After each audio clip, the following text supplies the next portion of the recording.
Praise lord. ప్రభునందు ప్రియమైన దేవుని బిడ్డలకు ప్రభు అయిన యేసుక్రీస్తు నామములో మీ అందరికీ వందనాలు.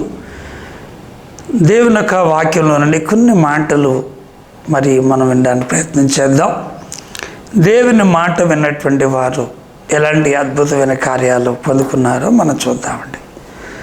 పరిశుద్ధ గ్రంథమైనటువంటి బైబిల్లో యోహాను సువార్త 2వ అధ్యాయంలో ఒక వివాహ కార్యక్రమం ఇక్కడ జరుగుతుంది. యేసు తల్లి, యేసు సహోదరులు ఆ వివాహానికి పిలువబడ్డారు. అయితే ఈ స్టోరీ అంతా మనకి చాలామందికి తెలిసినటువంటి స్టోరీ. అయితే ఇక్కడ ద్రాక్షారసం అయిపోయింది. ఈ ద్రాక్షారసం అయిపోయినప్పుడు యేసు తల్లి అయినటువంటి మరి అంటుంది, చూడండి, ద్రాక్షారసం అయిపోయినప్పుడు యేసు తల్లి వారికి ద్రాక్షారసం లేదని ఆయనతో చెప్పగా, యేసు ఆమెతో అమ్మ నాతో నీకేం పని అన్నాడు. ఆయన అంటే ఆయన పని జరిగించేంత వరకు మనం ఓపిక పట్టడం అనేది అవసరమైనది. అయితే యేసు తల్లి ఏమంటుందో తెలుసా అండి, పరిచారికులను చూసి అక్కడ అంటున్నాడు చక్కగా అండి, ఆయన తల్లి పరిచారికులను చూసి ఆయన మీతో చెప్పినది చేయడం నేను అంటే పరిచారికులను చూసి అంటుంది. అక్కడ ద్రాక్షారసం అయిపోయింది, చాలామంది ఇబ్బంది పడుతున్నారు. ఆ హిందూ ప్రధాని వచ్చిన వాళ్ళందరూ కూడా ఎలాంటి మాటలు అంటారని భయపడుతూ ఉన్నాడు.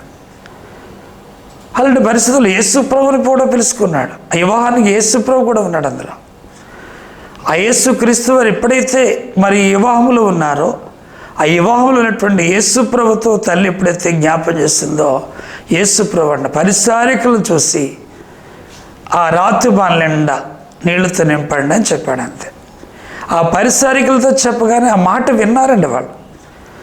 ఎందుకు నింపాలి, ఎందుకు నీళ్లు తేవాలి అని అడగలేదు. కానీ ఆ నీళ్లతో నింపిన తర్వాత మళ్ళా ఆయన అంటున్నాడు, మీరు నీళ్లతో నింపినటువంటి ఆ నీళ్లను తీసుకుని వెళ్ళి అందరికీ ఇవ్వండి అనగానే ఆ నీళ్లు తీసుకుని అందరికీ పోసినప్పుడు వారు అంటున్నారు, చాలా మధురంగా ఉంది అంటున్నారు, చాలా అద్భుతంగా ఉంది అంటున్నారు.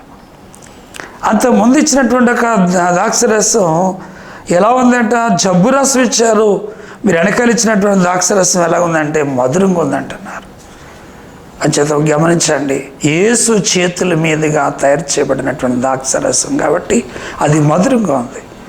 యేసు చేతుల్లోకి ఎవరైతే వెళ్తారో, ఆయన మాట ఎవరైతే వింటారో వారి జీవితాలు మధురంగా ఉంటాయి. వారి సాక్ష్యం, వారి పాట, వారి బోధ అద్భుతంగా ఉంటుంది. మీ జీవితాలు కూడా అలాగే ఉండాలని దేవుని పేట మనం చేస్తూ దేవుడు దీవించను గాక. ఆమేన్. Praise lord. మీ అందరికీ వందనాలు.